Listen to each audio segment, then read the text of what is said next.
organizar este curso de esta manera, a través de esta plataforma, de manera virtual. Me parece una idea muy buena porque vamos a contar con las 18 ponencias, tal como estuvieron en el programa original, por todos los profesores que habíamos planteado, dirigidos por el doctor Arturo Castillo. Él es el director del curso, que luego les va a dar unas palabras. Él es el director de la unidad de ecografía de nuestro hospital y él es un profesor de muchísima experiencia en ecografía, docente de numerosos cursos también. Y también hemos asegurado la participación de nuestros ponentes invitados, el doctor Gil, el doctor Moisés Guamán, el doctor Goncalves. Es decir, las clases teóricas vamos a darlas de la mejor manera, tal como se pensó en el curso original. Ahora la ventaja, vamos a poder disfrutar de estos cursos, de estos temas desde la comodidad de nuestro hogar. A lo largo de las presentaciones que empiezan ahora, los que tengan alguna duda lo plantean a través del chat. Yo voy a ir tomando nota y al final planteamos las dudas al ponente que esté disertando, en este caso el día de hoy a la doctora Sandra. Y si alguno se olvidó de anotar en el chat, igual terminando la ponencia de la doctora, abrimos el micrófono y hacemos la pregunta de manera más personal. Entonces, yo creo que el curso va a estar mejor que como lo concebimos originalmente, ya que terminando nuestros 18 temas teóricos, con toda la calidad que estos van a tener, tenemos un rol para las prácticas, pero nos adecuaremos según cómo vaya la normativa, ¿no? Según cómo vaya superándose el problema de la pandemia. Pero en todo caso, en mutuo acuerdo con ustedes, veremos en qué momento comenzamos a hacer las rotaciones por nuestro servicio de ecografía. Nuestro servicio de ecografía funciona todos los días en el hospital, de 8 de la mañana a 6 de la tarde. Movemos un montón de pacientes, numerosa casuística ginecológica y obstétrica. Entonces, nos pondremos de acuerdo luego a partir de cuándo comenzamos estas rotaciones, pero la idea es que vengan a rotar 2 de ustedes, 2 de los participantes del curso por semana. Entonces mejor, porque así la semana que estén acá con nosotros van a aprovechar al 100% desde las 8 de la mañana hasta las 6 de la tarde para hacer full prácticas con nuestros profesores, con nuestros docentes. De tal forma que van a ver la mayor cantidad de casuística posible. Entonces, de esa manera no vamos a perder tiempo ya con la teoría, porque la teoría lo vamos a recibir en la casa. Y cuando vengamos, vamos a dedicarnos netamente a la práctica. Creo que, como decía, no hay mal que por bien no venga. Esta estructura del curso me parece que va a servir para que ustedes lo aprovechen mejor. Bueno, sin ánimo de alargar más la inauguración de nuestro curso, vamos a continuar. Quisiera que desbloquee su micrófono el doctor Arturo Castillo. Como le repito, el doctor Arturo Castillo es jefe de la unidad de ecografía de nuestro hospital. Él es profesor nuestro, él tiene muchísima experiencia, es docente de diferentes cursos de ecografía en diferentes universidades, en diferentes programas de posgrado, así que leer todo su currículum sería bastante largo. Así que les dejo a ustedes, dejo la palabra al doctor Arturo Castillo. Doctor, buenas noches. Lo escuchamos, doctor. Ok. Bienvenido. Buenas noches con todos. Estaba leyendo aquí abajo, a la izquierda está el curso teórico práctico, dice el coordinador Arturo Castro. Por favor, Carmen. Soy Arturo Castillo, aquí. Ok. Bueno, le doy un saludo y la bienvenida a este curso. Haciendo ecografías ginecobstétricas por más de 25 años. El departamento se inauguró en la era ecográfica más o menos hace 25 años con un ecógrafo donado por el JICA, ¿no? Y de ahí fuimos comenzando y evolucionando. O sea, prácticamente estos 20, 25 años que hemos llevado con la ecografía, los ecólogos y el personal que trabaja con nosotros en el área de vigilancia intensiva perinatal se ha ido desarrollando. Desde el simple traductor converso, travaginal, el Doppler, el 3D, 4, 5 y toda tecnología bien por haber. Y como vamos a ver, como toda ciencia se ha protocolizado, ¿no? Para tener todos el mismo, y hablar todos el mismo idioma. Ok, voy a querer romper un paradigma, ¿no? El paradigma con respecto es que por muchos años nos han enseñado que la clínica es lo principal. Definitivamente la clínica es lo principal, pero cuando hablan de ecografía, están hablando de un proceso clínico. Recuerden que la clínica es el uso de nuestros sentidos, la vista, el oído, y antiguamente usaban hasta el gusto. Pero, ¿cómo se llama? Lo único que están haciendo con la ecografía es mejorar su visualización. Están atravesando planos hasta llegar a órganos sensibles donde van a visualizar directamente la patología. Entonces, lo que quiero decir es que la ecografía es parte de la clínica. Por ende, para un diagnóstico preciso, tienen que recorrer todo el camino para hacer este tipo de diagnósticos, ¿no?, precisos. Desde la clínica semiológica, clínica anatómica, sintomática y hasta llegar a su ecografía. Si ustedes pueden diagnosticar la patología antes de hacer la ecografía, va a ser esencial, porque ahí van a confirmar o descartar su diagnóstico. Actualmente la ecografía se ha convertido en una parte indispensable, no solamente del ginecólogo, sino de todas las especialidades. Cada especialidad ha florecido en su área ecográfica. Estamos viendo que en la era del COVID están haciendo ecografías pulmonares. Esta ecografía pulmonar ya se había desarrollado hace 10 años atrás, a 8 años atrás, y se ha ido perfeccionando, y justo ha llegado en este momento, cuando ya los intensivistas y los internistas saben todo de ecografía de pulmón. No se concibía más ecografía de pulmón. Entonces, la ecografía ginecológica es fundamental tanto en la obstetricia y la ginecología en todas las áreas que nos competen clínicamente. Hemos tratado de desarrollar este curso, como dice su introducción, de lo básico a lo avanzado y todo lo que actualmente se visualiza y tratando de usar los equipos. La ecografía fundamentalmente es una materia visual. Cuando yo hago cesáreas, soy obstetra y hago cesáreas, fundamentalmente es un área mecánica. Entonces, para ustedes, ¿cómo se llama? Desarrollar el arte de la de la laparoscopía, tienen que hacer cientos de procedimientos, ¿no? En nuestro hospital, por ejemplo, un residente de segundo año termina con 100 cesáreas y uno de tercer año termina con 300, 400 cesáreas, ¿no? Entonces, ese individuo ya agarra una habilidad.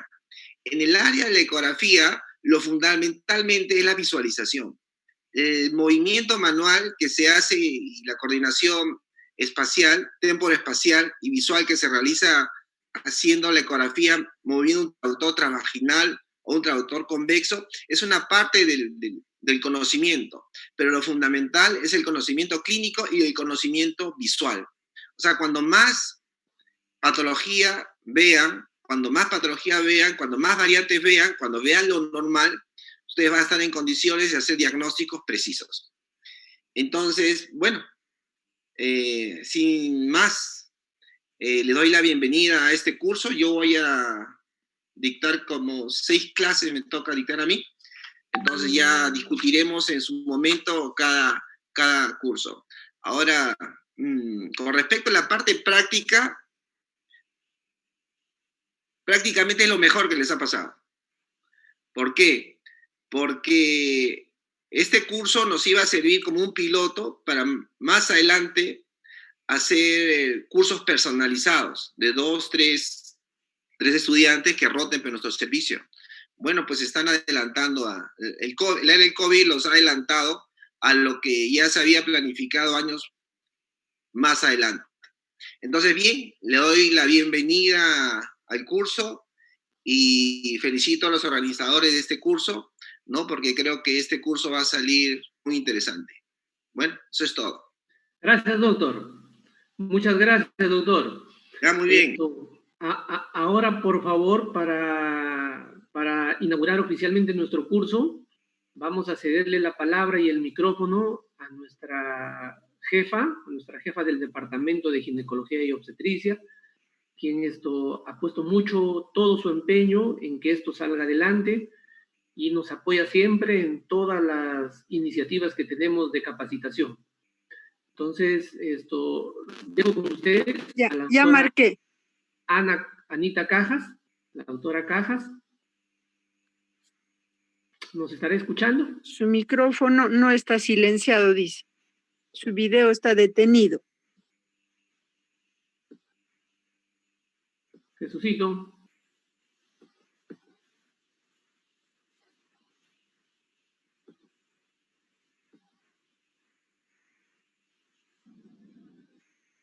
La doctora Cajas, ¿lo tienes?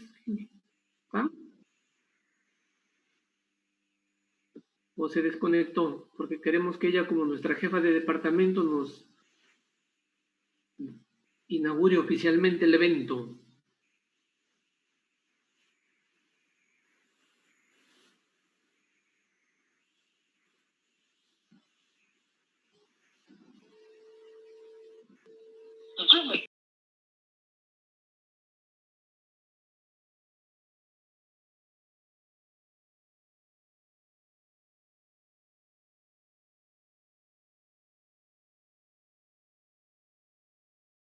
¿Sí?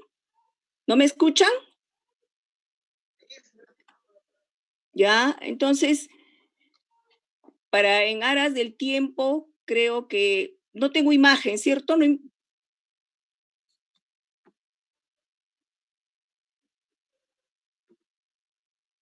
Ahora sí, la vemos, doctora. ¿Ya? Sí, ya. Sí, mucho gusto. Ok, ya.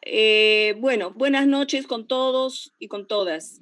Creo que después de haber escuchado las palabras introductorias del doctor Delgado, uno de los propulsores de y de muchos cursos que estamos desarrollando en el departamento, y el entusiasmo realmente que ha puesto con sus palabras iniciales del doctor Arturo Castillo, que todos conocemos en primer lugar, su conocimiento amplio sobre ecografía, el entusiasmo, empeño que pone en esta tecnología médica, que como lo dijo, es una herramienta más para poder llegar a clínicamente diagnosticar patologías ginecológicas como obstétricas.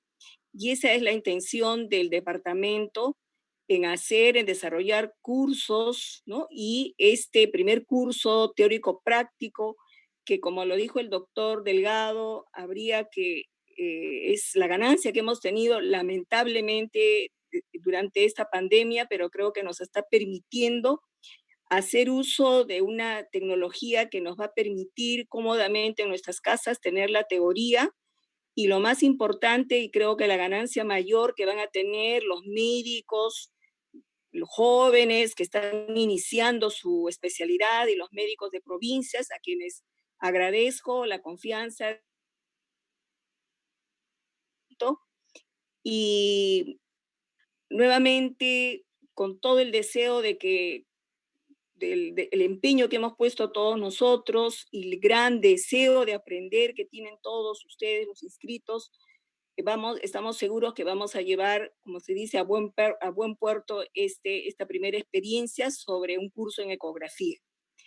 En mi calidad de jefe de departamento, agradecer a la comisión organizadora, a los participantes, a los ponentes que tenemos invitados, el doctor Gil, el doctor Guamán, el doctor Goncalves, a todos en realidad, y dar por inaugurado este primer curso teórico-práctico de ecografía gineco-obstétrica de lo básico a lo avanzado.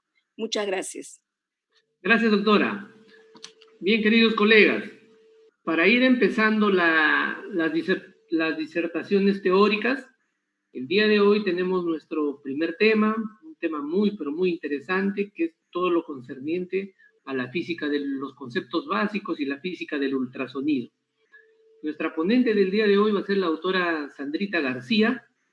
Ella es médico asistente de nuestro departamento. A pesar de su juventud, la doctora tiene muchísima capacitación Ella es docente universitaria, es diplomada, tiene un diploma avanzado en medicina fetal del Instituto Peruano de Medicina y Cirugía Fetal. Es máster en salud sexual y reproductiva por la Universidad de Alcalá, España, y tiene cursos de ecocardiografía fetal por medicina fetal. Nosotros estamos bastante orgullosos de tener a la doctora Sandra, ha sido residente nuestra, y a pesar de su juventud, como digo, tiene muchísimo que brindarnos, muchísimo que darnos, porque tiene una amplia capacitación.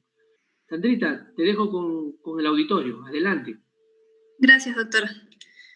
A ver, vamos a compartir la pantalla.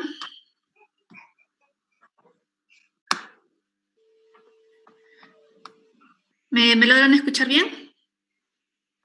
Sí, perfecto, Sandrita, adelante. Ya, perfecto. A ver...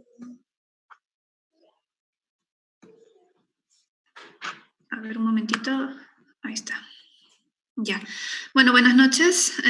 Gracias por la presentación. Yo soy la doctora Sandra García Lejalde. El día de hoy vamos a tratar un tema que es el primer tema con el que se debe iniciar todo aquel en que está empezando con ecografía, que es la física del ultrasonido.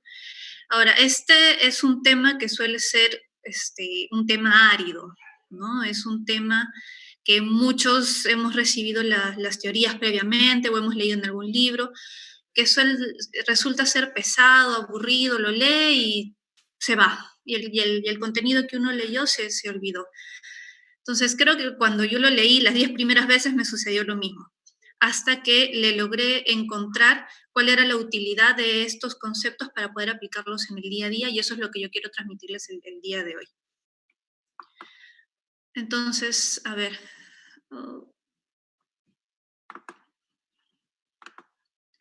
Empecemos con lo primero, que es definir el sonido. ¿A qué nos referimos con sonido? Sonido es una onda, que como ya sabemos ahí en la física hay ondas de diferentes naturalezas, y el sonido en sí es una onda de característica mecánica.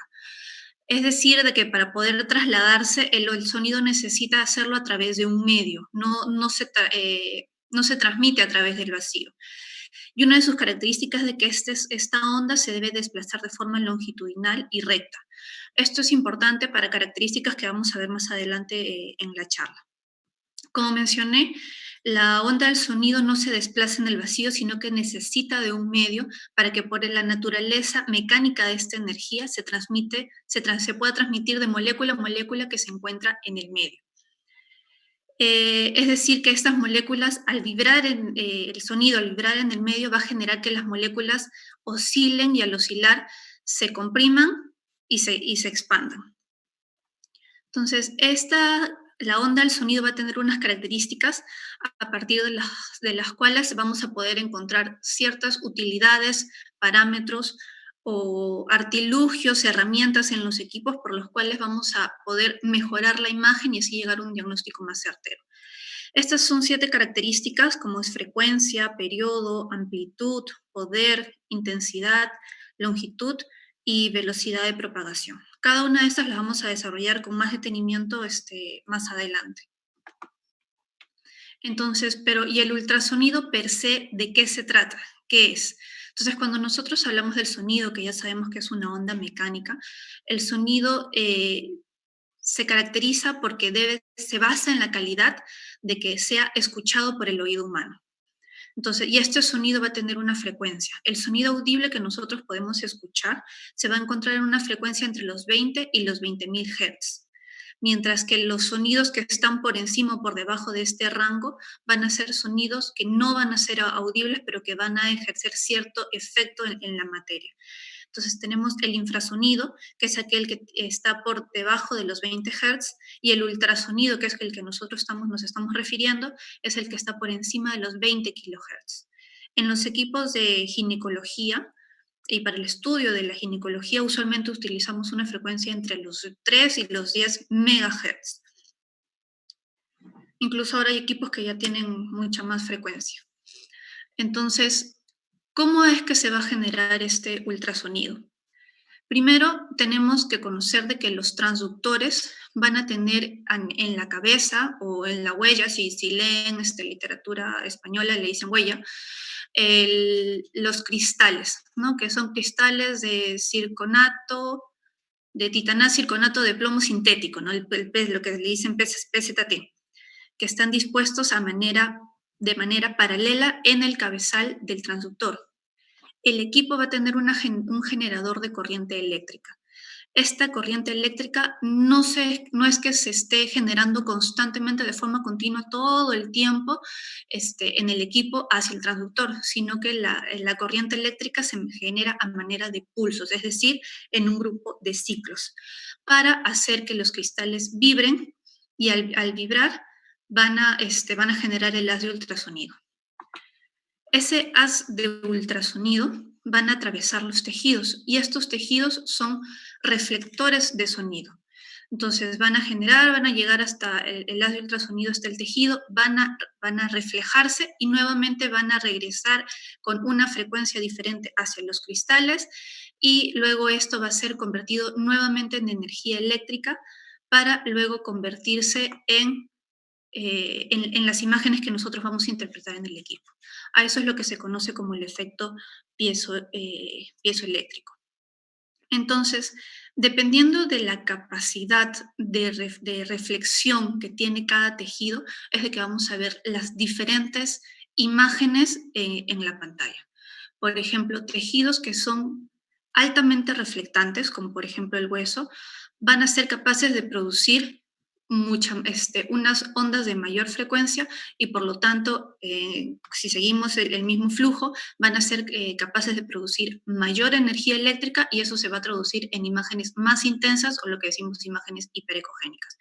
Mientras que al revés, aquellos tejidos que son débiles reflectores, como por ejemplo el aire o los líquidos, no van a ser capaces de producir tanta energía eléctrica al momento de retornar al equipo, y eso se va a traducir en imágenes hipoecogénicas o anicogénicas. Entonces, esto es una de las primeras características que a mí, después de que lo reanalicé, me resultó importante, y entender de por qué es que una de las razones por las cuales se generaba esa diferencia desde el punto de vista físico, se generaba esa diferencia en la intensidad o en la diferencia de grises en las imágenes que nosotros vemos en las pantallas.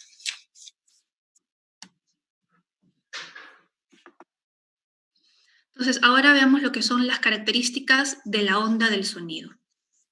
La primera característica, la frecuencia. Entonces, ¿qué le llamamos frecuencia?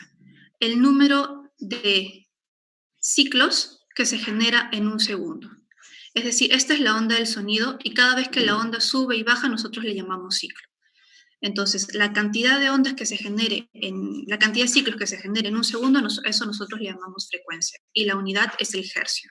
Entonces, cuando decimos que es un hertz o un hercio, estamos hablando que es un ciclo por segundo, ¿no? Si vemos en el ejemplo de acá abajo, en el que vemos que en toda esta barra es un segundo, y vemos que sube 1, 2 y 3 ciclos, entonces vendría a ser una frecuencia de 3 Hz. Esto es importante porque la frecuencia va a tener un efecto en lo que es la calidad de la imagen y la penetración, ¿no? Yo me acuerdo que todas las veces que me enseñaron, me decían, a mayor frecuencia, mejor calidad de la imagen, pero a expensas de la profundidad. Entonces uno lo memoriza y dice, ok, más frecuencia, más calidad de imagen, menos profundidad. Pero ¿por qué? Nunca llegué a entenderlo por qué hasta que me basé en lo que era la física. Y son varios motivos por los cuales la frecuencia afecta lo que es la calidad. Una de ellas es porque, recuerdan que en la diapositiva anterior habíamos visto de que el generador del equipo va a generar esta corriente eléctrica a manera de ciclos, de pulsos, y esto va a hacer de que se genere un ciclo de emisión de ondas y de recepción de ondas. Entonces, el tiempo que debe haber entre la emisión de la onda y la recepción de la onda que se ha reflejado, que es el eco, debe ser lo suficiente como para que esa onda que se ha emitido llegue a cierto punto en la profundidad del tejido, y luego retorne antes de la emisión del siguiente pulso. Entonces, ¿qué sucede? Si yo tengo frecuencias muy altas, o sea, frecuencias rápidas, se van a emitir los pulsos rápidos, pero ¿qué va a suceder? No le va a dar el tiempo suficiente a que las ondas que llegaron hacia cierta profundidad puedan retornar hacia el equipo antes de emitirse la siguiente onda. Entonces, ¿qué va a hacer el equipo? Solamente me va a procesar las ondas que están más cercanas al transductor porque no le da el tiempo de ver las profundas. Mientras que tienen los equipos o los transductores o el setting que nosotros pongamos con menores frecuencias, es cierto, vamos a poder tener el tiempo de poder evaluar las ondas que están más lejanas al transductor y que retornen, pero eso a costa obviamente de la pérdida de la calidad. Entonces, eso es uno de los motivos, de ahí vamos a ver otros más por los cuales la frecuencia altera lo que es o tiene un efecto en lo que es la calidad y la profundidad de la imagen. El segundo periodo, la segunda característica vendría a ser lo que es el periodo. Entonces, el periodo es el tiempo que tarda una onda en vibrar arriba y abajo, ¿no? Entonces, como vemos acá en la imagen, es básicamente la realización de un ciclo, lo que le toma hacer un ciclo. Entonces, si vemos en la imagen de abajo de la izquierda, en la que, ¿no?, tenemos, por ejemplo, en un segundo tenemos 3 ciclos, entonces el periodo vendría a ser 1/3 de segundo para cada ciclo, y a eso llamamos periodo.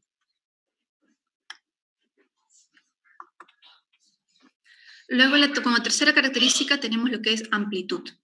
La amplitud es la diferencia entre el pico o la parte máxima o valle mínimo de la onda hacia el valor medio. Entonces, ¿qué sucede? Entonces, si nosotros recordamos igual al inicio de la explicación que es el sonido es una onda mecánica, ¿qué es lo que va a suceder? Esta onda tiene cierto poder de generar la oscilación en el medio, en las moléculas, y como es mecánica va a ejercer un efecto. Entonces, si esta onda, que es la parte de arriba, ¿no?, que es la parte máxima, lo que llamamos pico, va a generar en el medio cierta capacidad de compresión. Entonces, el pico está asociado a la compresión que ejerce esa onda mecánica sobre el medio. Mientras que la parte de abajo, que es lo mínimo o valle, ¿no?, como ven acá en la parte de abajo, ¿qué es lo que va a generar el sonido? Pues el sonido va a perder esa capacidad o ya no tiene esa fuerza para generar la oscilación en las moléculas que están en el medio, y eso va a hacer de que, pues ya, como ya no se ejerce tanta fuerza, se va a perder y eso en las moléculas del medio se van a dilatar, o lo que se llama el proceso de rarefacción. Entonces, la parte máxima pico, que está asociado con la compresión del medio, de las moléculas del medio, mientras que la parte mínima o el valle va a estar asociado con la rarefacción de las moléculas del medio.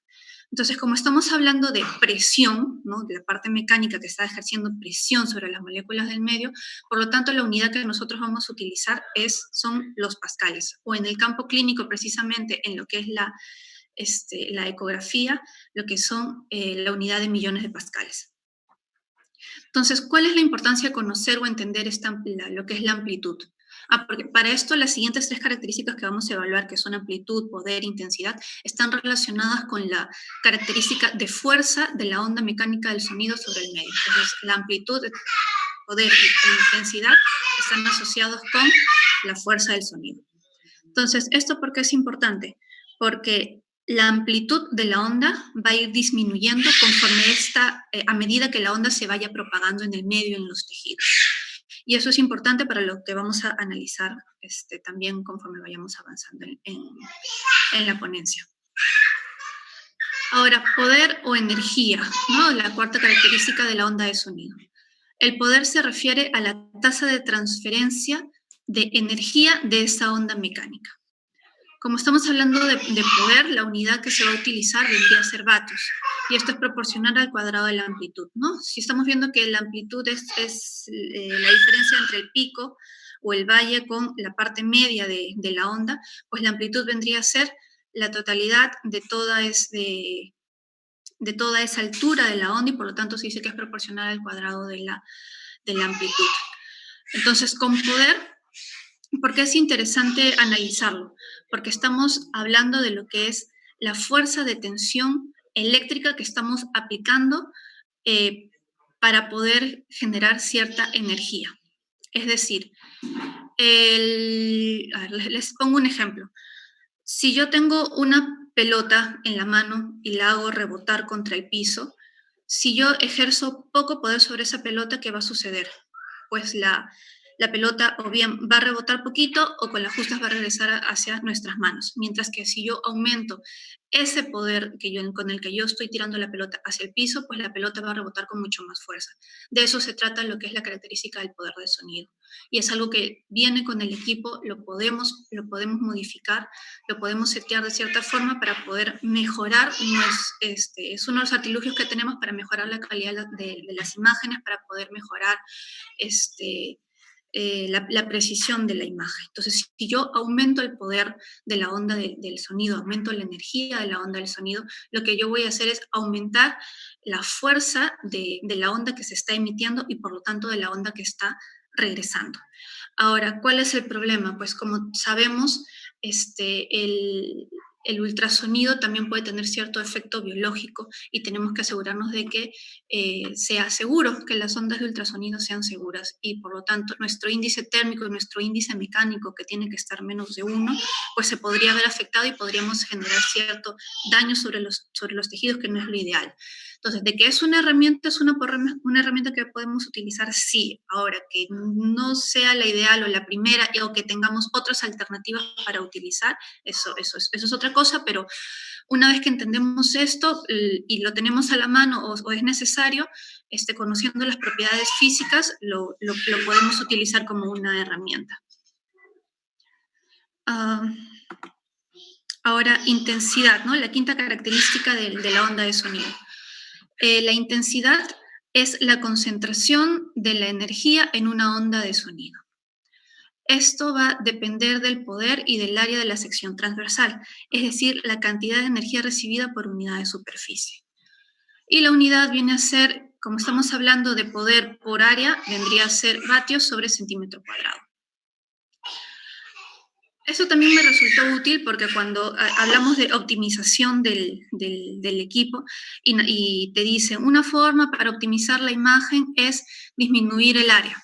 Y lo memorizan, uno lo memoriza y dice, disminuyo el área, voy a ver mejor. ¿Pero por qué? Por este principio físico. Si yo disminuyo el área de estudio, ¿qué voy a hacer? Voy a aumentar el poder, voy a aumentar la intensidad de las ondas que están regresando en esa área que estoy estudiando. Entonces, esta es la importancia de conocer la característica de la intensidad. Luego, lo que es la longitud de onda, la sexta característica. La longitud de onda es la distancia de un ciclo completo. Su unidad va a ser en milímetros y el signo que se utiliza en lambda. Ahora, ¿cuál es la utilidad? Pues porque la longitud de onda está asociada, está en relación con lo que es la resolución que nosotros vamos a tener.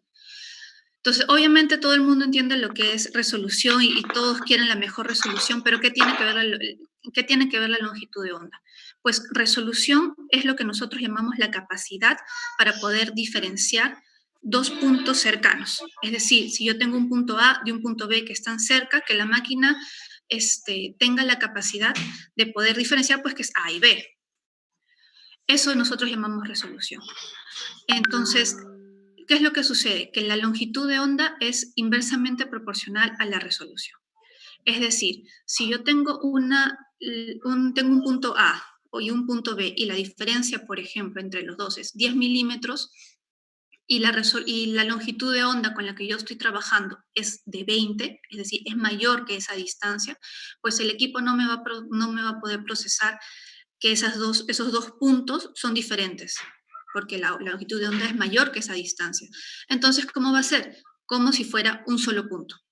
¿Me entienden? Y me voy a perder precisión en la imagen. Es por eso que algunos equipos con los que se trabaja se ve todo perfecto, se ve hermoso, se ven todos los puntos, se ve hasta el más micropunto, vemos circunvoluciones, vemos vasos, vemos cosas muy, muy precisas en las imágenes, mientras que otros equipos, por ejemplo, se ve todo como una mancha negra.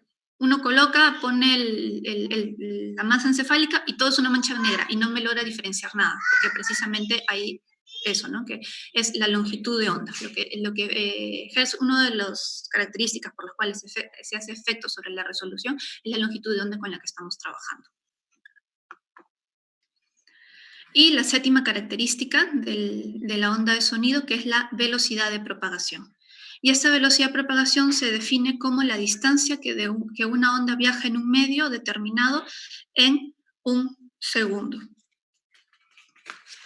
Entonces, cada tejido, cada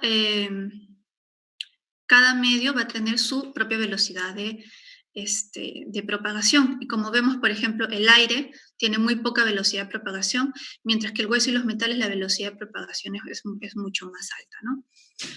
Entonces, conociendo todas estas características, vamos a poder determinar cuáles nosotros podemos intervenir para mejorar y cuáles no podemos hacer nada porque dependen netamente de la característica del medio del tejido. Entonces, por ejemplo, aquellos que dependen del equipo, del transductor y que nosotros podemos variar son la frecuencia, el periodo, la amplitud, el poder y la intensidad.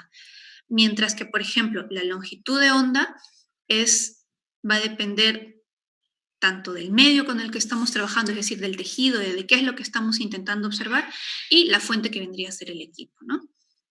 Y por último, la velocidad de propagación, la cual nosotros no podemos ejercer ningún efecto y va a depender netamente del medio, es decir, de los tejidos. Entonces, y ahora, todo lo que hemos analizado, ¿para qué más me puede servir? Pues para esto, lo que es el rango dinámico. ¿Cuál es la importancia del rango dinámico? Pues que es operador dependiente. ¿Y qué cosa es el rango dinámico? Pues es la relación entre el nivel de presión sonora del sonido más débil y el más fuerte. Es decir, estamos hablando, ¿se acuerdan de la gráfica anterior? ¿A qué se asemeja? Pues a la amplitud. ¿Y qué cosa era la amplitud? Pues ahí les estoy haciendo recordar, ¿no? Entonces, ¿qué sucede? Si yo manejo mi rango dinámico, lo que va a suceder es de que voy a interferir en lo que es la amplitud de la onda que se está emitiendo. Entonces, si yo aumento esa amplitud de la onda, estoy aumentando esa fuerza de la onda que estoy emitiendo, ¿qué es lo que me va a hacer? Pues me va a generar más compresión en las moléculas que se están estudiando, y eso ¿qué me va a alterar?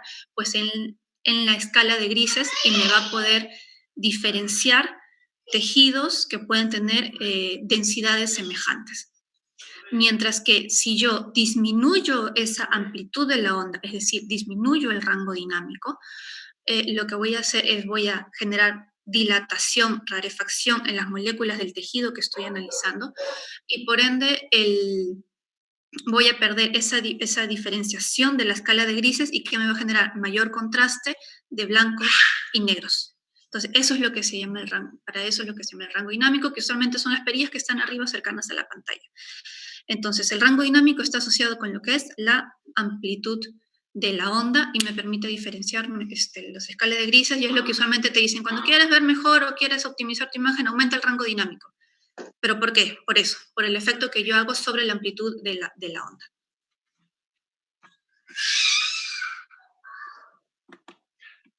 Ahora, ¿cuál es la importancia del ángulo de incidencia en la escala de grises? Entonces, ¿se acuerdan que al inicio habíamos dicho de que la onda se transmitía de forma longitudinal y recta y que lo íbamos a tratar más adelante? Pues por esto. Porque el ángulo de reflexión en la escala de grises va a ser igual al ángulo de incidencia. Entonces, les pongo un ejemplo. Si yo tengo igual una pelota y me pongo a jugar contra la pared, yo para hacerla rebotar tengo que ver la pared. No la estoy haciendo rebotar al piso porque no estoy viendo el piso, sino estoy viendo la pared. Si quiero ver el piso, ¿qué hago? Bajo la mirada, veo el piso y empiezo a tirar la pelota contra el piso y me rebota veo el piso y la pelota rebota contra el piso y rebota a mis manos. Pues es un ejemplo práctico para estos casos. El tejido o la estructura que yo quiero ver en la escala de grises es importante que se coloque en ángulo de 90 grados. ¿Por qué? Porque el ángulo de reflexión de las ondas va a ser igual al ángulo de incidencia. incidencia. Y estas ondas viajan de forma longitudinal y de forma recta. Entonces, esto es importante saberlo porque, sobre todo, uno de los errores que se comete, creo que es al inicio o cuando no se mueve mucho la mano, es de que creen que la colocación del transductor es fija y que en una sola posición, en esa misma posición se deben encontrar todas las estructuras y todos los tejidos o lo que se está buscando, no importa la posición en la que esté, por ejemplo, el feto o la masa, etc. No, sino que teniendo conocimiento de esta propiedad física, yo voy a tener una imagen tridimensional de dónde está mi tejido y hacia dónde tengo que poder desplazar mi transductor, generar movimientos de desplazamiento, de roqueo, de angulación, para poder encontrar es eso que estoy buscando, porque lo tengo que colocar en ángulo de 90 grados. Entonces, esto es el ejemplo que estoy citando acá en la imagen, ¿no? Por ejemplo, veo este fémur del feto que está en ángulo de 90 grados y el fémur proximal se ve muy bien, mientras que el fémur distal se pierde, porque precisamente eso, las ondas de ultrasonido que están llegando al fémur distal, pues no están en ángulo de 90 grados y así no lo puedo captar. Entonces, ahora lo que son las modalidades del ultrasonido, brevemente, para pasar a lo que es las propiedades físicas del Doppler, porque las propiedades físicas que hemos visto son básicamente para lo que son la escala de grises. Entonces, tenemos el modo A, que ya no se utiliza, pero es un poco de historia, que es modo A porque se le denominaba el modo amplitud, ¿no? ¿Por qué? Porque se analizaba lo que era la característica de la amplitud de la onda. Entonces, ¿qué me mostraban los ecos que regresaban, ¿no? En el cual el eje de las X me hablaba de profundidad y el eje de las Y me hablaba de la amplitud. Entonces, tradicionalmente era, por ejemplo, para poder medir el diámetro biparietal de los fetos y tener un aproximado del peso fetal. El modo B, o el modo brillo, modo Wright, que es lo que hemos estado viendo, que son las imágenes en 2 dimensiones, características por presentarse en escala de grises. El modo M, o M de movimiento, ¿no? Que usualmente lo utilizamos para lo que es el análisis de la función cardíaca, de lo que es el ritmo, en lo cual podemos ver estructuras superiores e inferiores, y en el que el eje de las X me habla sobre tiempo y el eje de las Y de la profundidad y del movimiento de las estructuras dependiendo de la profundidad en el tiempo. Y el modo Doppler. Para poder entender el modo Doppler, primero tenemos que hablar lo que es el principio Doppler. Entonces, ¿qué me dice este principio? Pues que se trata de la variación de la frecuencia de una onda de sonido cuando la fuente de la onda se acerca o se aleja en relación a un observador. El característico clásico ejemplo del efecto Doppler, pues es el sonido de una ambulancia. Porque, ¿qué es lo que pasa con este efecto del Doppler? Pues que el sonido real no varía, sino lo que varía es la percepción del observador. Si un observador es fijo y se acerca a una ambulancia, ¿qué es lo que va a suceder con el sonido? Pues este sonido se vuelve más intenso, se vuelve más fuerte, se vuelve más agudo, mientras que cuando la ambulancia se aleja, pues se vuelve más bajo, se vuelve más débil o más grave. Entonces, ese cambio de tono, ese cambio del sonido, es a lo que nosotros le llamamos como desplazamiento en la frecuencia o desplazamiento de frecuencia. Y este cambio de frecuencia tiene tiene algo que interviene sobre este cambio de frecuencia, el desplazamiento de frecuencia, pues que es la velocidad del movimiento. ¿Y qué sucede? Pues que el desplazamiento de la frecuencia va a ser proporcional a la velocidad del movimiento de la fuente. Esto es importante para las características que también vamos a ver más adelante. Entonces, ¿y esto de qué me sirve? ¿Cómo se va a aplicar a la clínica? Pues el Doppler lo utilizamos para ver el movimiento de células sanguíneas a través de vasos y así el estudio. Se puede aplicar en ginecología, obstetricia, etcétera, ¿no? Para nuestro campo vamos a ver, y voy a citar algunos ejemplos de lo que es medicina fetal, lo que es Doppler fetal. Entonces, si decimos que para que haya un efecto Doppler tiene que haber un observador, entonces el observador en lo que es el campo ecográfico vendría a ser la frecuencia predeterminada, la frecuencia predeterminada con la que estamos trabajando, la frecuencia que se está emitiendo del equipo, de esas ondas de sonido.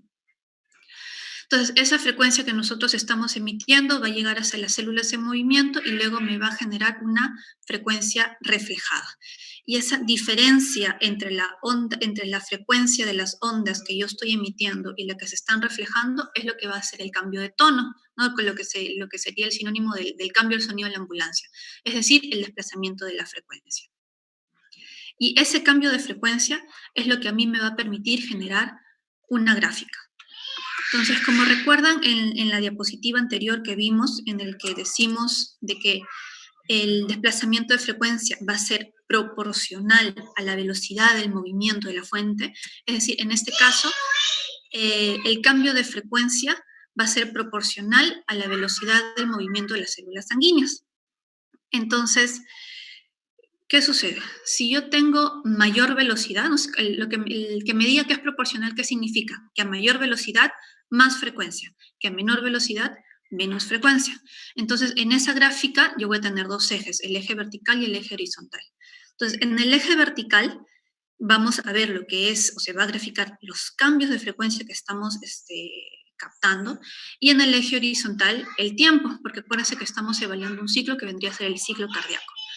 Entonces, en el momento de la sístole, es que son momentos de alta velocidad. ¿Qué es lo que me va a generar? Pues una alta frecuencia, porque la velocidad es proporcional a la frecuencia, ¿no?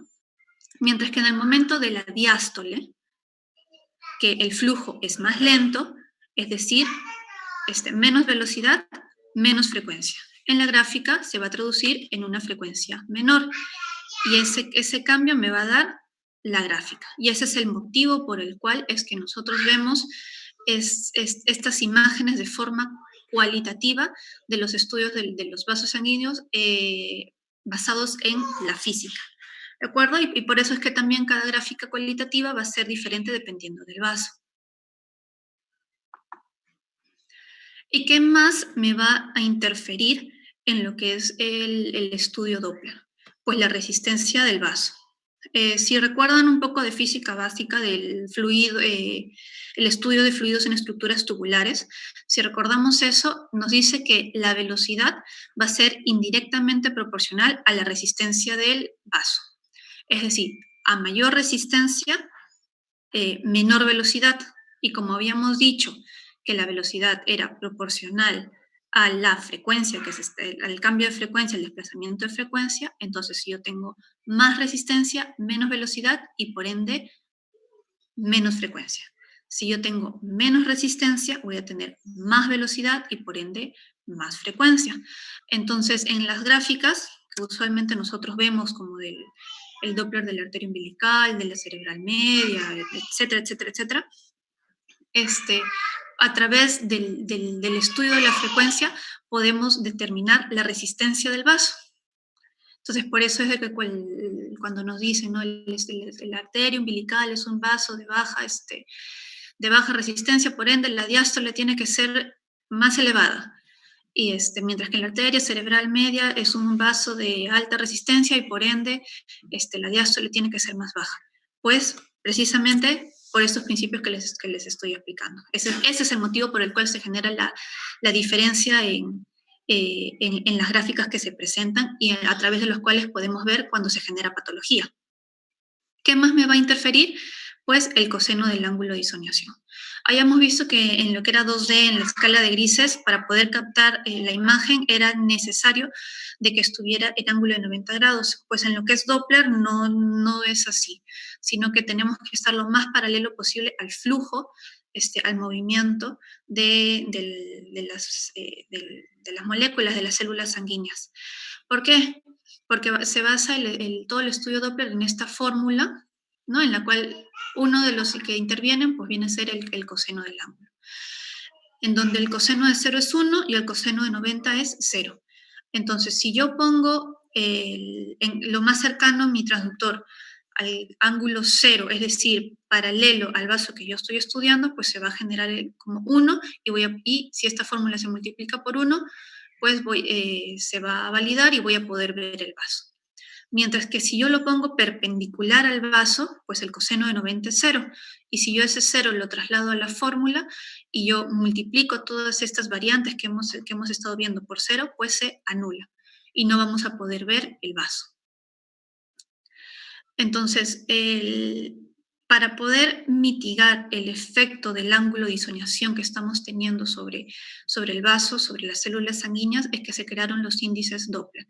Porque si bien nosotros manualmente lo podemos colocar o el equipo lo podemos presetear para que esté en cierto ángulo, igual no es exacto. Y entonces, para poder mitigar esa variación del ángulo es que se crearon los diferentes índices Doppler, como los ven acá, ¿no? Como es el índice de resistencia o el índice de pulsatividad, que luego ya en la ponencia del Doppler lo van a desarrollar con mucha más tranquilidad.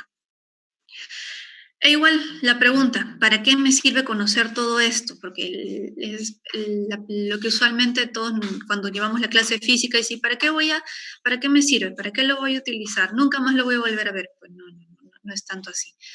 Entonces, en lo que es el Doppler espectral o el Doppler color, en el que la intención de esto es poder detectar el flujo que hay dentro de un tejido o dentro de un vaso, podemos utilizar los diferentes parámetros para poder obtener la mejor imagen, así para poder obtener el diagnóstico más certero y poder realizar la terapéutica o la acción médica pertinente, ¿no? Entonces, ¿qué es lo que sucede? ¿Se acuerdan que al inicio igual habíamos hablado de lo que era que el equipo emitía la corriente eléctrica no de forma continua, sino a manera de pulsos o de ciclos?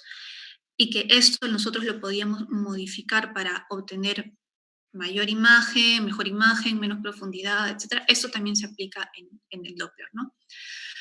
Entonces, la forma de modificarlo es con lo que se llama el PRF o la escala, ¿no? Que es la frecuencia de repetición de pulsos. Entonces, igual, como habíamos dicho, que el desplazamiento de la frecuencia era proporcional a la velocidad del movimiento de la fuente, entonces, ¿qué sucede? Si yo tengo un tejido o un vaso cuyo movimiento o la velocidad es baja y yo tengo mi equipo, mi transductor o preseteado, como quieran decirle, en escalas o frecuencias muy altas, ¿qué va a hacer? Pues no lo va a poder leer, no lo va a ver, no va a ver estos tejidos porque yo lo tengo para ver frecuencias altas, que es también un error que a veces se comete, ¿no? Ven un embarazo ectópico, quieren ver un cuerpo lúteo, activan la funcionalidad de Doppler color, no pinta nada y dicen, no, pues no hay halo de fuego, no hay vasculatura, es avascular al Doppler.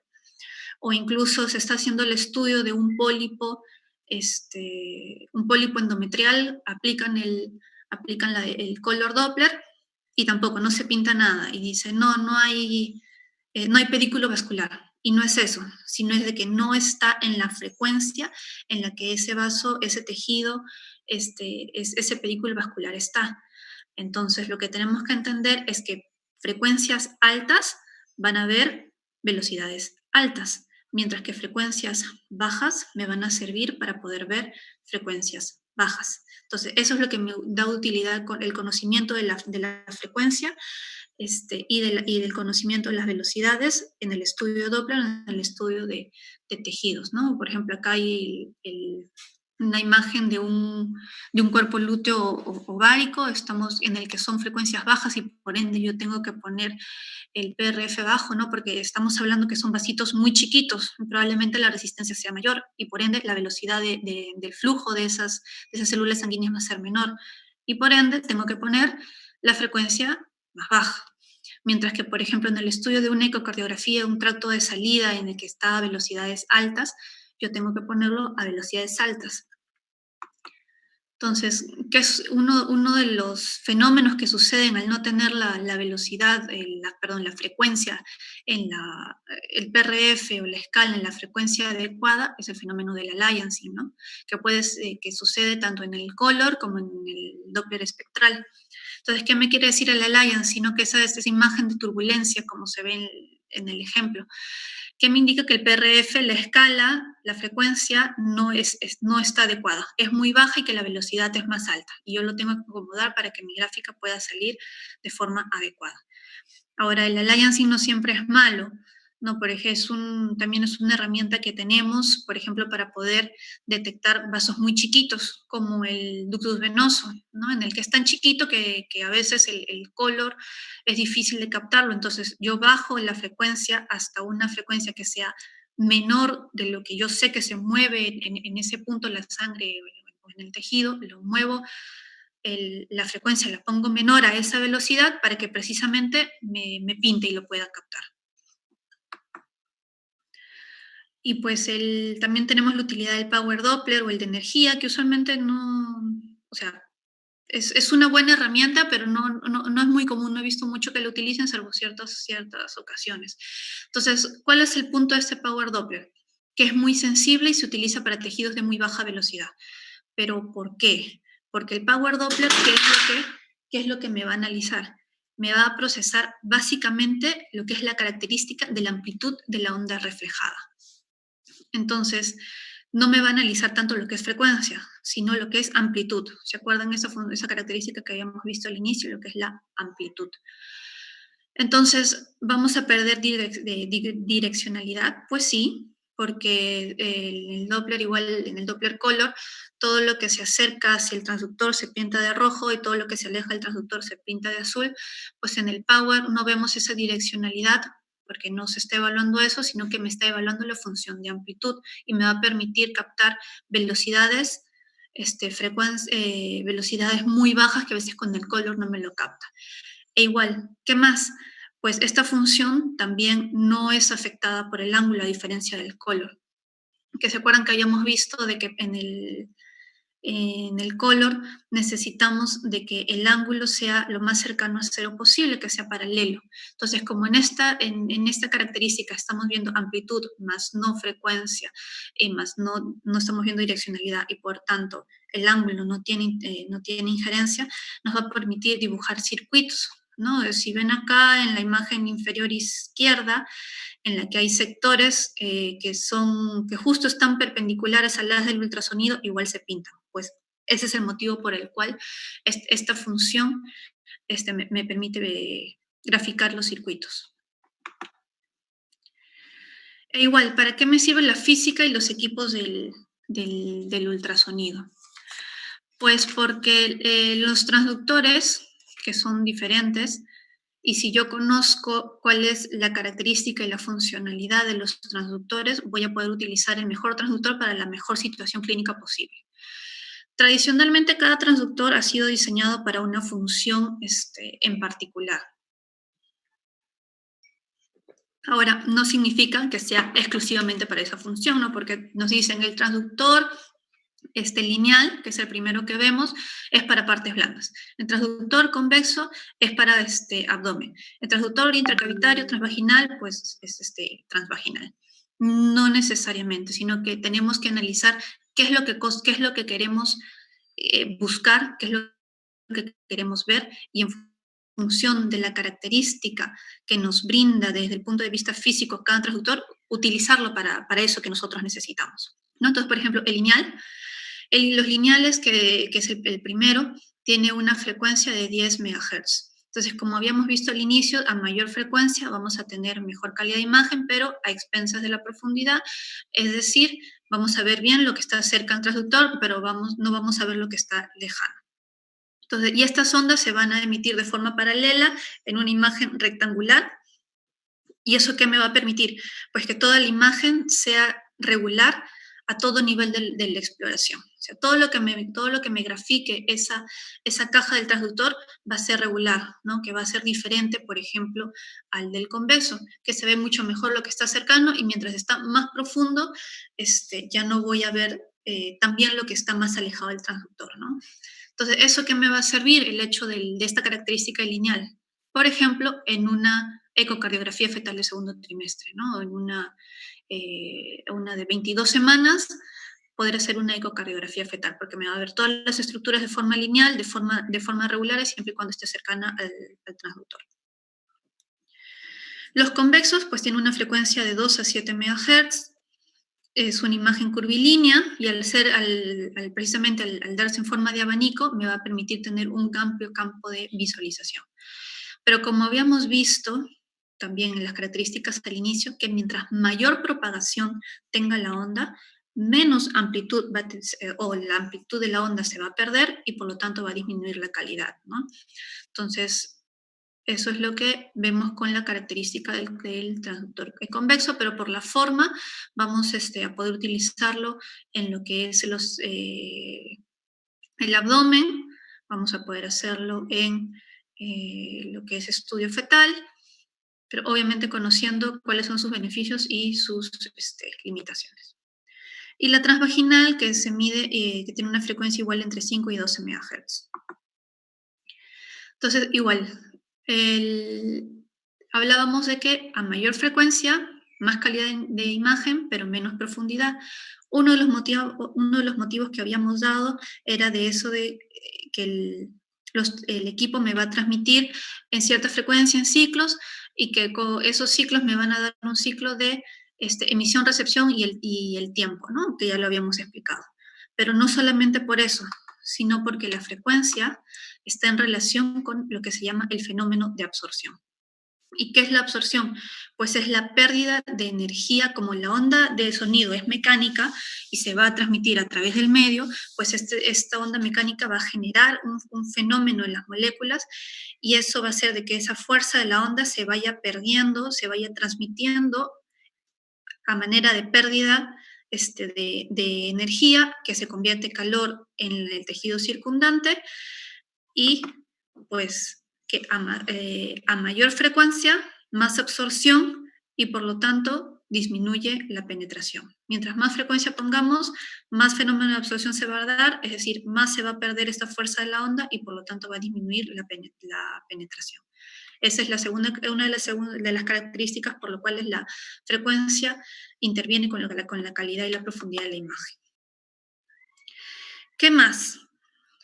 Pues al conocer la física, también vamos a poder, como les dije desde el inicio, tener injerencia en estas características del equipo, como va a ser el poder o el control de salida. También viene preseteado con la máquina, pero nosotros podemos modificarlo. Y en el que nosotros decíamos que si yo incremento el poder, aumento la fuerza de tensión eléctrica, yo voy a emitir unas ondas con más fuerza y por lo tanto las ondas reflejadas también van a ser más intensas y se van a emitir mejores ondas y mejores imágenes. Y lo que es profundidad o el zoom, la ganancia y el foco, pues está relacionado con la característica de la intensidad. Lo que es profundidad y zoom, lo que me va a permitir es maximizar el área de estudio. Al yo disminuir lo que es el área, voy a poder aumentar el poder en el sector que estoy estudiando. La ganancia, porque ¿de qué se trata la ganancia? La ganancia es lo que todo el mundo dice, es el aumento o la disminución del brillo. Aumenta o disminuye la ganancia, aumenta o disminuye la ganancia. Pero desde el punto de vista de física, ¿de qué se trata? Pues la ganancia, nosotros lo que estamos haciendo es modificar la intensidad de las ondas de sonido que están regresando. Entonces, si yo aumento la ganancia, voy a aumentar la intensidad de las ondas de sonido que están regresando y por lo tanto los voy a ver más brilloso, más blanco, más hiperecogénico. Mientras que si yo disminuyo la ganancia, disminuyo la intensidad de estas ondas de sonido y también se van a ver como más oscuras. Y por eso es que esa ganancia tenemos dos formas, lo que es la sectorial y la global, ¿no? Esta ganancia se debe, si yo sé que lo que tengo que hacer es modificar la intensidad de las ondas del área que yo estoy visualizando, entonces lo que yo tengo que hacer es precisamente modificar la intensidad de las ondas de esa área. Es decir, si yo tengo un área de interés cercana al transductor, puedo modificar la ganancia, puedo aumentar la ganancia, puedo aumentar la intensidad de las ondas que están cercanas al transductor a través de los botones sectoriales que están hacia arriba.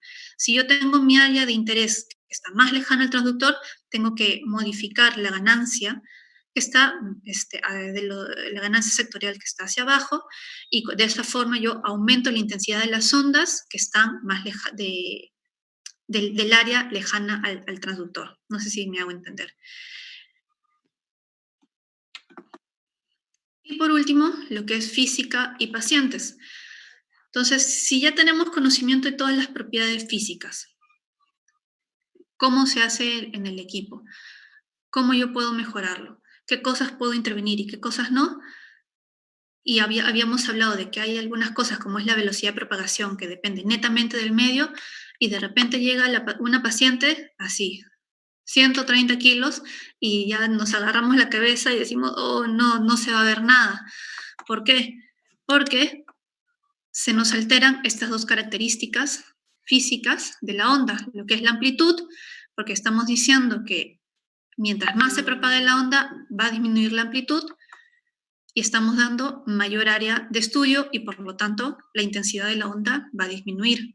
Entonces, ¿yo qué tengo que hacer? Pues precisamente modificar estas características físicas para yo poder tener un mejor estudio. ¿Cómo se puede hacer? Pues levantando el panículo adiposo, el transductor, colocarlo por encima del panículo adiposo y llevarlo hacia abajo con una vejiga llena para que me eleve el útero, o incluso utilizar una ventaja del transductor transvaginal y utilizar el ombligo como una ventana acústica. O la posición de Sims, que es colocar a la paciente en decúbito lateral izquierdo para que el panículo adiposo se vaya hacia el lado izquierdo y luego el estudio a través del flanco derecho. ¿Con qué intención? Para disminuir todo ese espacio y así hacer que la propagación sea menor, para que la amplitud sea mayor y que el área de estudio también sea menor. Esa es la bibliografía la que pueden consultar si quieren expandir un poco más sobre el tema, la literatura. Les presento a mi hijito en camino, que está a la moda.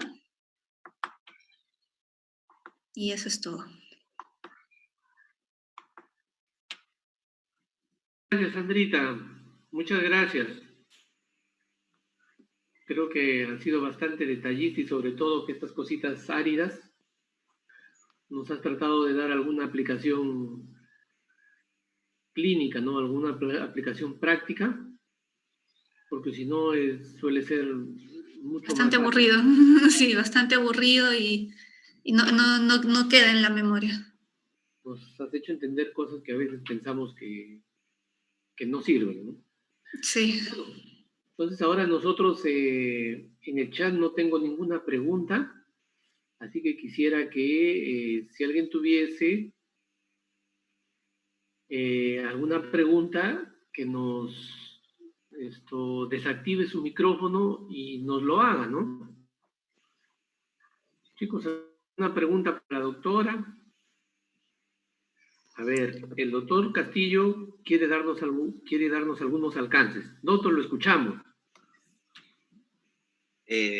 Bueno, felicitar a Sandrita por su excelente exposición. Cuando uno lee el libro de ecografía por primera vez, se encuentra con los dos primeros capítulos que no entiende nada, ¿no? Sí. Está en chino. No se entiende nada. Con tantas fórmulas. ¿Cuándo uno se da cuenta? Cuando es profesor.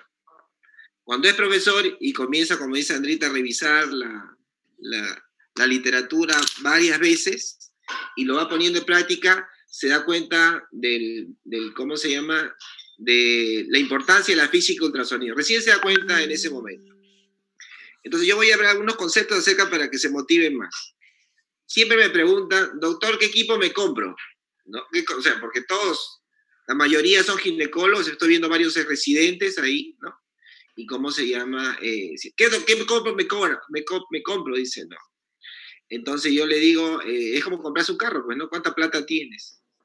No puedes comprarte un General Eléctrico, puedes comprarte ¿cómo se llama? Un Xiu, ¿no? Estos ecógrafos chinitos, ¿no? O un intermedio también. Bueno, eso. Entonces, lo segundo es, ¿qué quieres hacer, no? Quieres hacer ecografía de mama, ginecológica, y para eso hay que saber los traductores. Y cuando uno compra un traductor transvaginal, o sea, cuando uno compra un equipo, tiene que saber las características de los traductores, ¿no? Es igual, cuando compra un carro, ¿no? Le dice, ¿y qué motor tiene? ¿Cuántos cilindros? ¿Cuál es la potencia? ¿Cómo arranca? ¿Cómo explota? Etcétera. Igualito tiene que conocer ustedes, si no, van a ser engañados. Por ejemplo, cuando uno compra un equipo con los 3 traductores clásicos, el lineal, el convexo y el endocavitario, uno tiene que preguntarse el endocavitario ¿Cuánta frecuencia es esa? O sea, ¿hasta dónde llega su frecuencia? Normalmente, de 5 a 7.5 hemos tenido por muchos años. Han subido a 9, o sea, es decir, de 5 a 9. Y cuando más frecuencia, más resolución, pero ¿qué le pasa con la profundidad? Se altera. Pero entonces, ¿quién nos ayuda? Los ingenieros. ¿Cuál es la finalidad del ingeniero? Resolver problemas. Por eso son importantes los ingenieros. Los médicos salvamos vidas. Los ingenieros resuelven problemas. Los abogados causan los problemas, ¿no? O sea, cada uno tiene su función en la vida. Entonces, los ingenieros han solucionado ese problema, a hacerlo más profundos, o sea, pueden llegar a 15, 17 centímetros, pero sin perder aumentando la resolución, pero sin perder la profundidad. Entonces, ustedes tienen que preguntarse qué ángulo tiene su traductor endocavitario. Si le dan un ángulo de 90, mejor ni lo compren, pues, ¿no es cierto? 120 ya es medio baratito, pero los traductores pueden tener ángulo de 180, es más, hasta 210 pueden tener, se amplía. Entonces tienen que saber de ángulo, de frecuencia, de amplitud, de profundidad, ¿no? Si son multifrecuencia, unifrecuencia, etc. Todo eso es muy importante porque ustedes la mayoría quiere comprarse un ecógrafo. Con respecto al modo B, ¿cómo podemos mejorar nuestro modo B? ¿No? Fundamentalmente, uno comienza colocando el traductor y olvídense de ver los puntos referenciales. El traductor tiene un punto referencial que coordina con su pantalla. Olvídense de eso. Ustedes colocan el traductor y van a comenzar a moverse y ver la pantalla. Y poco a poco se van a dar cuenta de su ubicación temporal-espacial. Si su mano se desplaza hacia un lado, la pantalla que están mirando debe dirigirse hacia otro lado. Y así, arriba, abajo, ustedes deben moverse. Porque si ponen el punto, cuando comiencen a trabajar con equipos diferentes, van a tener confusiones. No van a saber si están, ¿cómo se llama?, alejándose o acercándose. Te voy a poner un ejemplo. Si ustedes quieren ver el fémur con su traductor convexo y el traductor convexo está invertido, ustedes cuando se dirijan al fémur, el fémur se les va a alejar. En cambio, si el traductor está colocado correctamente, ustedes se acercan y el fémur solito se acerca a ustedes. Entonces, esa es la ventaja del primer punto de colocar bien ese traductor. ¿Cómo colocan el traductor convexo? Ponen transversal en la barriga de la mamá y se movilizan. Y se van dando cuenta si el traductor está. Eso lo vamos en la práctica. Lo segundo, cuando colocan su ecógrafo transvaginal, si bien es cierto que la vejiga está vacua, siempre deben ver mayormente un residuo vesical. Y ese va a ser su punto de referencia. Entonces, ¿cómo mejoramos el modo B? El modo B lo mejoramos fundamentalmente, primero colocando la profundidad. Ustedes tienen que poner una profundidad adecuada. O sea, las imágenes no van a ser a la misma profundidad. Segundo, deben centrar una cosa es profundidad y otra cosa es zoom, por si acaso. Profundidad es cuánto se aleja el traductor de su punto focal. Profundidad es la amplitud. Cuando ustedes profundizan, no alteran la resolución, pero cuando ponen zoom, pueden alterar la resolución. Entonces, primero hay que comenzar con la profundidad, centrando su imagen, alineando. Después le va a seguir la ganancia. La ganancia es la capacidad de aumentar la claridad de la imagen, de los puntos brillantes, ¿no? Entonces, dependiendo de la visualización de cada uno, va a mejorar su... Y otra cosita que es muy importante, aparte del rango dinámico, que lo explicó bien Sandra, las armónicas. Yo, por ejemplo, en toda ecografía del primer trimestre uso armónicas. ¿Por qué? Cuando el ultrasonido, que se dirige fundamentalmente hacia el centro, tiene ondas que se dirigen hacia los lados también. No solamente se dirige en forma central, sino lateral. Y cuando los ecos laterales chocan con las paredes, regresan y distorsionan, crean artefactos en sus imágenes. Si es un útero, en el miometrio, pero si es un quiste o si es un saco gestacional, ese artefacto causa líneas las cuales me impiden ver adecuadamente la solución. Entonces, ¿qué es la armónica? La armónica, como el sonido, es el eco de regreso. Pero cuando uno emite un sonido, no solamente regrese uno, sino varios ecos. Entonces, existe el primer eco, que es el más potente, que es la primera armónica, la segunda, la tercera, etc. Y cuando regresan esos ecos, uno puede tomar ecos no principales, sino de baja intensidad, que al ser amplificados solamente se va del centro. Por eso uno puede ver muy bien las imágenes quísticas. Entonces, cuando ustedes usen su modo B, tienen que tener ciertos parámetros para ir mejorando su resolución. Y cuando usan el modo Doppler color, ya dijo Sandra, hay que ver con qué frecuencia vamos a trabajar. La frecuencia es muy importante. Si queremos ver una vena, ya sabemos que las venas tienen baja velocidad, obvio que tengo que bajar a baja frecuencia. Y viceversa, si quiero ver una arteria, la veo con frecuencias mayores. Tengo que ver el ángulo de isomiación. Se prefiere en ginecología ángulo de 0 a 30, como lo explicó. Ok. Si es 45, bueno, se puede hacer, no hay problema. Otro punto importante, cuando uno pone el Doppler color y sale la ventana y no ven color, muchas veces bajan la frecuencia y tampoco ven color. Aumenta la frecuencia y no ven color. ¿Qué pasa? Se han olvidado de la ganancia de color. Cuando ustedes ven el modo B, existe la ganancia de grises. Ustedes mueven la escala, la ganancia, y se aclara, bajan, se oscurece. Igual, cuando ponen el Doppler, ponen la ventana y no hay color, y ven que las frecuencias las comienzan a subir, las comienzan a bajar y no ven nada, es porque la ganancia de color está muy baja. Tienen que subirla. Entonces, el Doppler potencia es un Doppler que intensifica 5 veces la intensidad, de vasos de muy baja intensidad. ¿Dónde está eso bajo de baja intensidad? Generalmente en los tumores. Los tumores son vasos de baja intensidad, baja velocidad. Entonces uno le pone el Doppler y no se ve. Entonces, ¿qué hace uno para mejorar la imagen? Aumenta la ganancia de color y satura toda la pantalla de colores. Y va bajando progresivamente hasta que los artefactos van saliendo y va a quedar el color del vaso que uno está viendo. Y ahí sí ya puede bajar un poco la frecuencia para visualizar los vasos, los tumores que son de baja intensidad. Con respecto al color y el cáncer, ¿no? Actualmente es importante el color, ya no solamente si es de baja o alta resistencia. Lo que se ve actualmente es la escala de color. Hay del 1 al 4. El 1 no hay, el 4 poco, el 2 poco, el 3 moderado y el 4 abundante. Entonces uno le pone un Doppler a un tumor y que la frecuencia está alta y la escala de color y la ganancia de color está baja, de repente le pone escala 1 y es 4 porque no ha usado adecuadamente su componente. Bueno, esos alcances les quería dar acerca del tema que ha hablado Sandra, y nada más. Gracias. Gracias, doctor. Hay una pregunta en el chat que se los quiero trasladar. Dice esto, para evaluar correctamente el corazón fetal, ¿es mejor el transductor lineal? No, o sea, no necesariamente, es uno de los ejemplos que puse, porque ahora los equipos ya vienen incluso con un preset cardíaco, pero aún así, si no tienes el preset cardíaco, tú solito puedes modificar, ¿no? Puedes disminuir el ángulo, aumentar la profundidad, poner zoom, o sea, maximizar el área de estudio, aumentar el rango dinámico, modificar la ganancia y así obtienes un buen estudio del corazón fetal.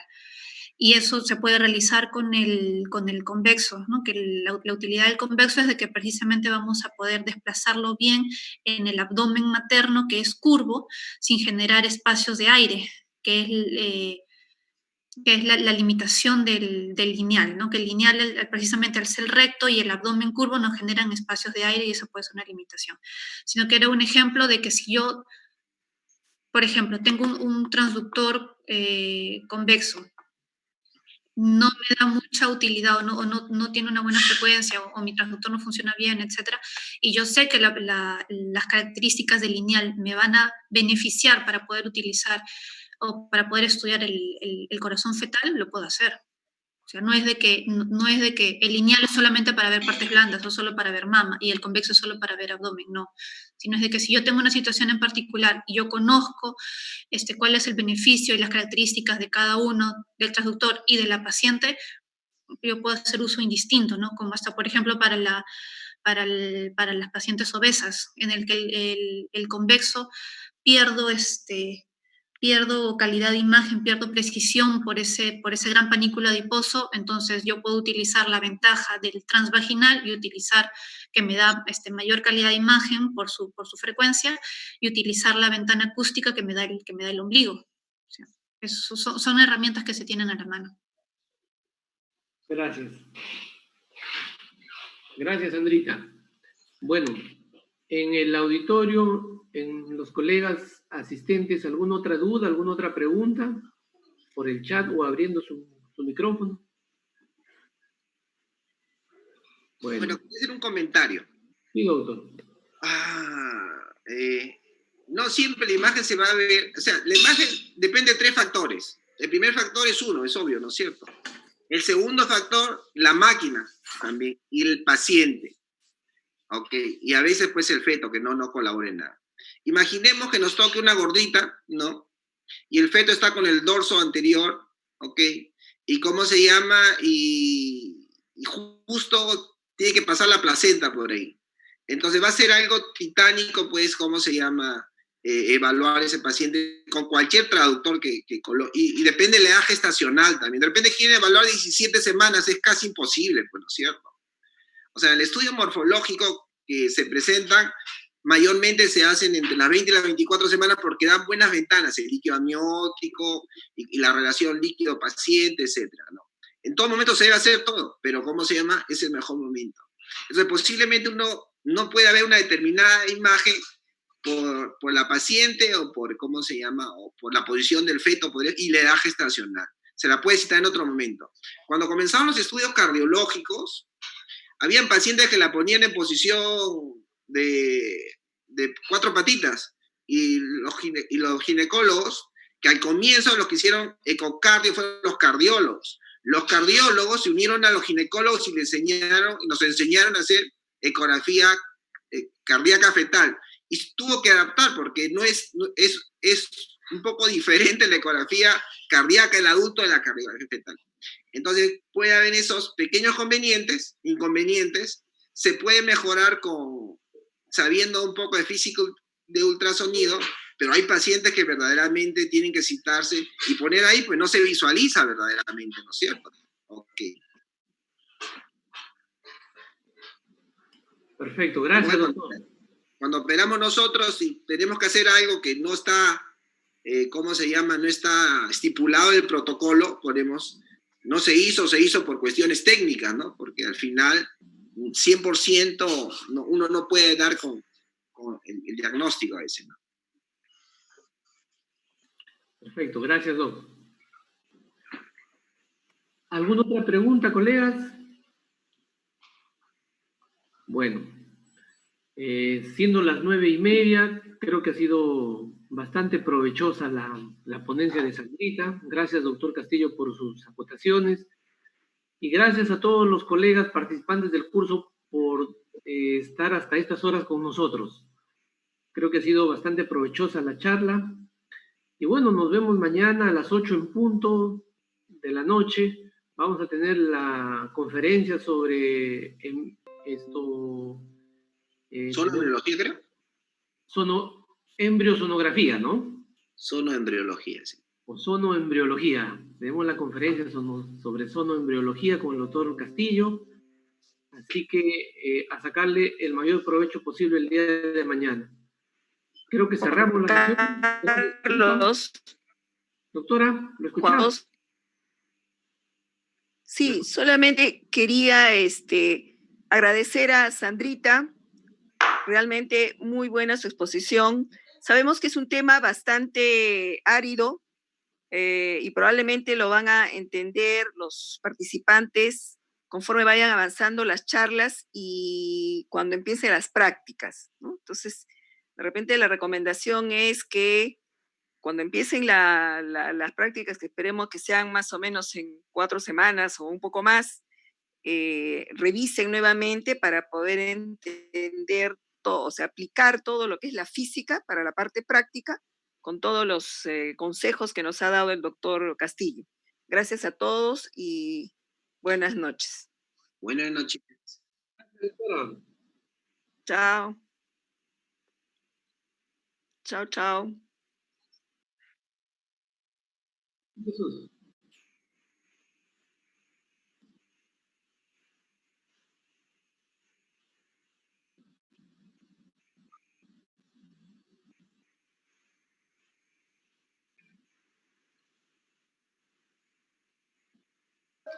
Listo. Buenas noches. Buenas noches. Cuídense Mañana, entonces, capitán. gracias, colegas. Hasta mañana. Gusto en verlos. Chao, Chao. doctora. Chao, doctor Castillo. Chao, Sandrita. Gracias por todo. Chao, gracias a ustedes. Arrivederci. Como dice.